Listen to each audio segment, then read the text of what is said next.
Masih tentang warisan. Pertanyaannya iya maupun tidak. Bagaimana? Berusaha sih tahu di sana sini termasuk di TikTok ya. Jangan terlalu dekat dengan mic-nya, Roto. Ya, ya. Ini ya pertanyaannya. Suami meninggalkan warisan berupa tanah. Dari situ saya sinau di medsos bahwa istri bagiannya 1/8, sementara si anak karena 3, laki 2, 1 perempuan. Berarti 2/1, 2/1, yang satu saya bagi 5, masing-masing dapat 2 bagian, 1 bagian. Apakah benar seperti itu? Assalamualaikum warahmatullahi wabarakatuh. Waalaikumsalam. Nggih. Yang jenengan sampaikan ya benar. Dalilnya lidzakari mithlu hadzil unthayain. Itu banyak kaum feminis sekarang itu yang mencoba untuk mengkritik Al-Qur'an itu ya. Jadi salah satunya itu ada namanya Aminah Wadud. Aminah Wadud itu orang Amerika, hafal Quran itu, tapi ya, fahamnya faham liberal gitu ya. Waris itu antara laki-laki dan perempuan itu memang dibedakan. Jadi lidzakari bagi yang laki-laki itu mithlu hadzil unthayain, 2 kali dari perempuan. Lho apa wong lanang kok oleh loro, kok oleh 2 juta, sing wedok mau oleh 1 juta? Karena anak laki-laki ini, bukan karena tapi hikmahnya anak laki-laki ini nantinya akan membangun rumah tangga dan dia akan menjadi pemimpin rumah tangga. Jadi itu hitung-hitung jadi modal. Tetapi perempuan dapat 1 juta karena dia nanti juga akan dinikahi orang dan dia akan menjadi tanggung jawab suaminya. Nah, gitu. Jadi itu bukan sesuatu yang tidak masuk akal, logis saja. Nah, persoalannya begini, si anak laki-laki ini wis mapan kabeh. Misalnya anak 3 gitu ya, yang 1 perempuan, yang 2 laki-laki. Dia dapat warisan 2 jutaan. Tapi dia ini sakjane wis duwe omah, wis mapan lah. Lah sing wedok iki durung duwe omah, kelihatannya miskin, nah gitu. Oleh mek 1 juta bisa. Bagaimana itu solusinya? Solusinya adalah pembagian itu dilakukan sesuai dengan syariat dulu. Ya, si laki-laki wis kon 2 juta, nomor loro 2 juta. Nah, iki adikmu sing wedok masih dia miskin oleh 1 juta. Wes, oke, tanda tangan, sip. Setelah selesai dibagi menurut syariat, kemudian ada pembicaraan di luar syariat. Aku oleh 2 juta iya, kon oleh 2 juta iya, tapi adik kita ini saya durung mapan. Bagaimana kalau masing-masing kita ini memberi dia? Itu bukan warisan, sudah di luar warisan. Kon mulai pira 500 ya, aku 500. Jadilah dia dapat 2 juta totalnya ya. Tetapi 500 tadi itu bukan warisan, itu pemberian. Jadi jangan kemudian ini menurut syariat begini ya, kon oleh 1 juta ya rasakno salahmu dhewe dadi wong wedok. Nah itu jangan. Iku dudu ajaran yang benar begitu. Nah itu kapan? Jadi sama dengan tadi itu anak yang murtad tadi itu. Iki wis murtad tapi kok miskin pisan, nah gitu kan. Maka ada solusi itu, sehingga Ajaran Islam itu bukan hanya rahmatan lil muslimin, tapi rahmatan lil alamin. Bukan hanya orang seagama saja yang mendapatkan berkahnya, yang mendapatkan cipratan kebaikannya, tetapi juga seluruh alam, lintas agama, lintas suku, lintas bahasa. Saya kira begitu, sudah terjawab ya. Terima kasih. Sambung. Waalaikumsalam. Mengerucut Ustaz tentang silaturahmi, bukan silaturahmi. Ada satu keluarga, orang tua, anak, konflik. Keluarga ini dari non-muslim, bisa juga disebut keluarga muslim. Satu di antara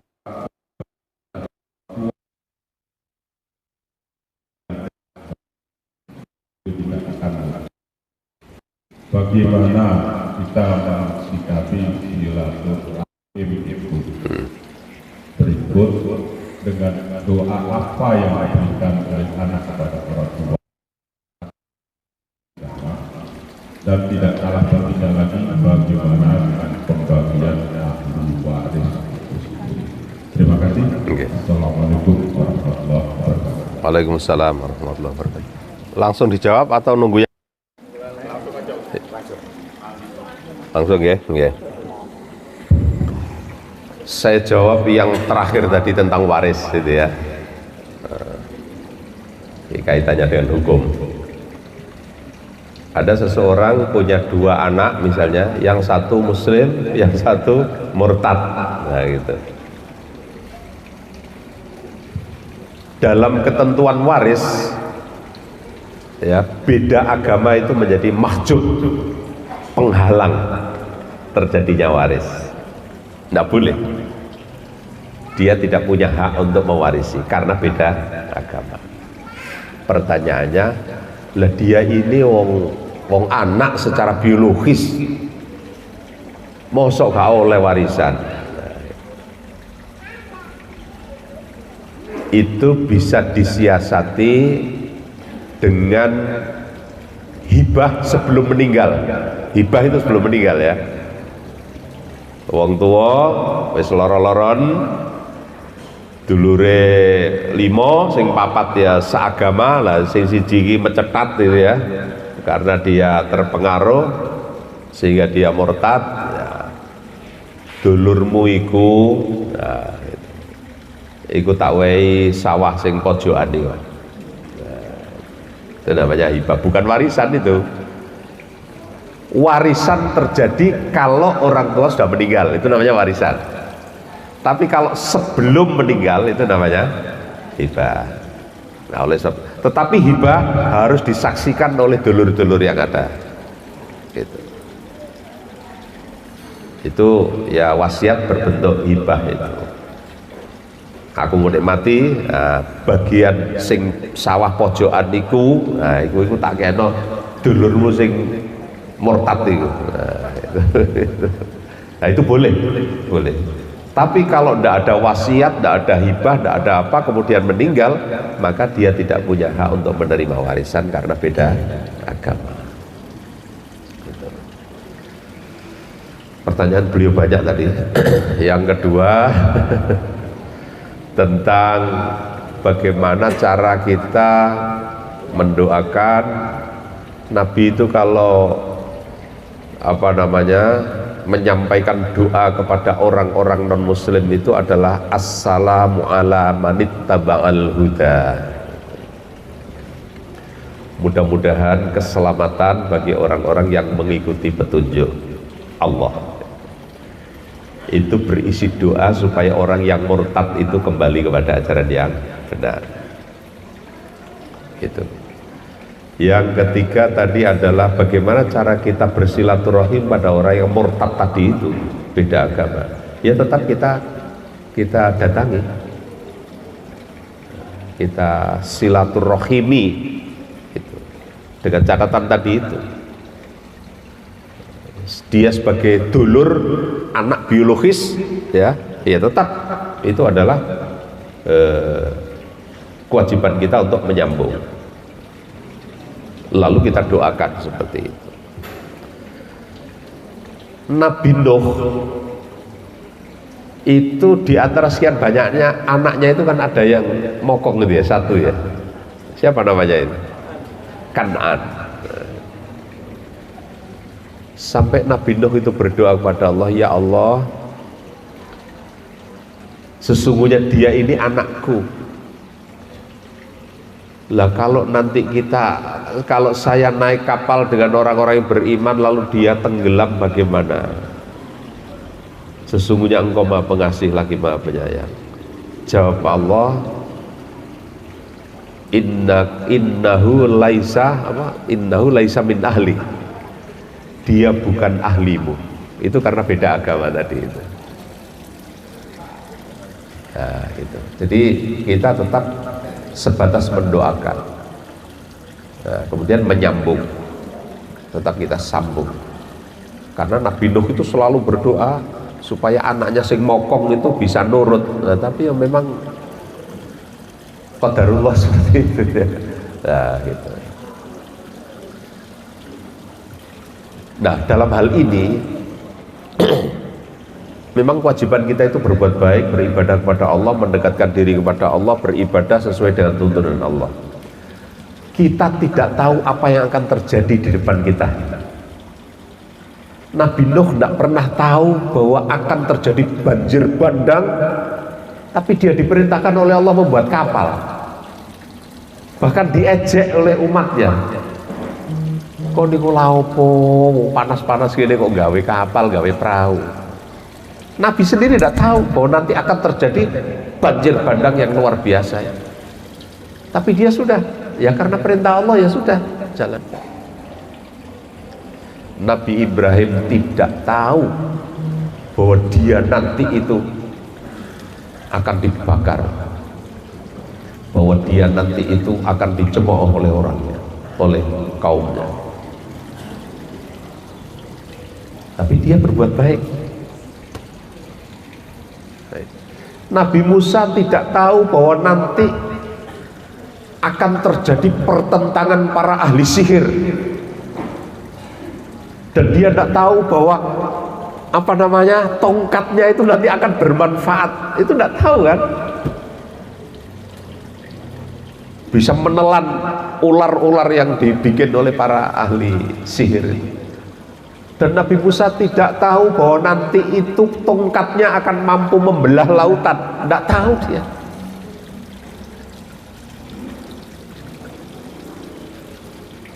Jadi termasuk kita itu,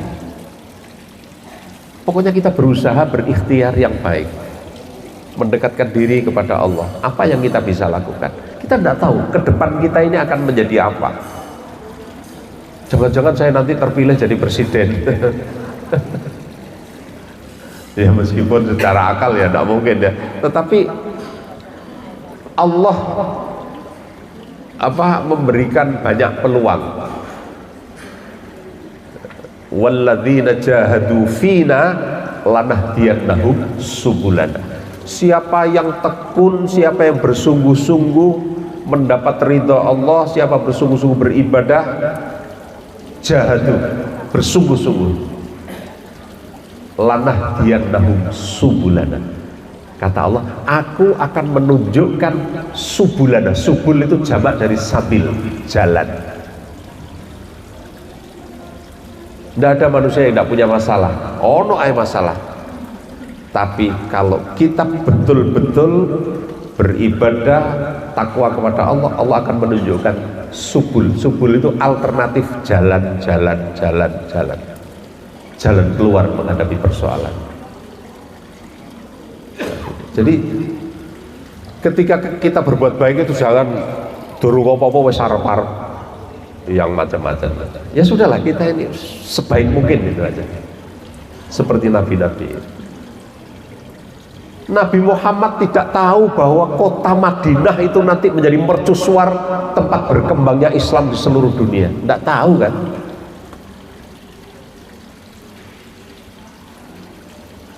Maka Nabi ya sudah bersungguh-sungguh gitu aja.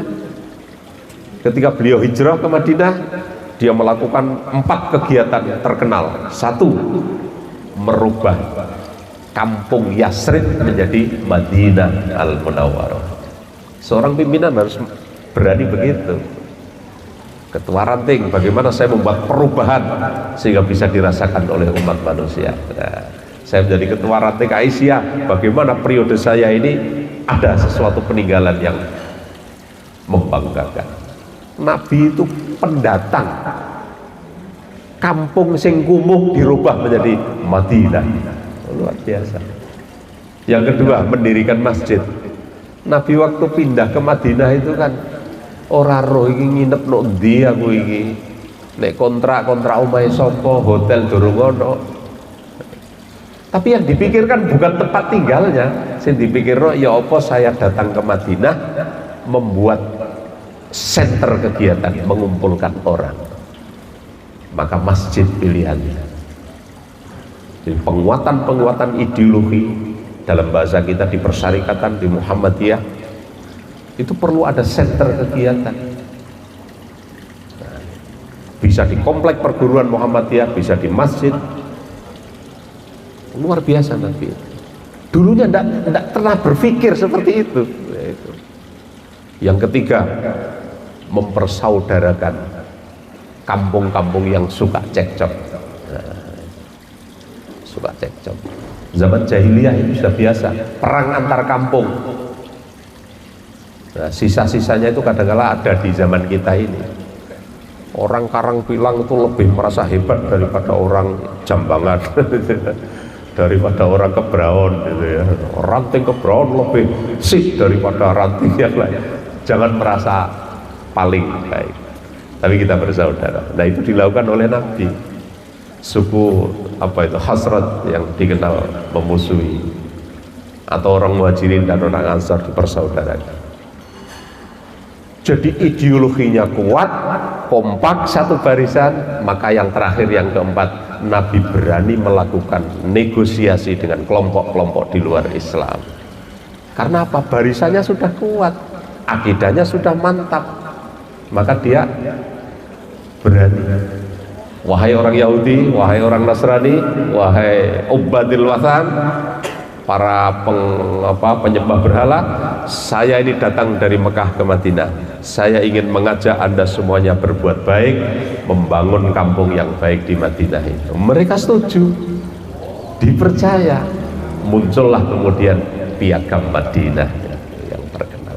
Jadi kembali lagi, silaturahim ini penting sekali. Bagaimana dengan keluarga yang beda agama, tetap disilaturahimi dan didoakan supaya dia kembali ke jalan yang benar. Saya kira begitu Pak. Monggo yang lain barangkali masih ada.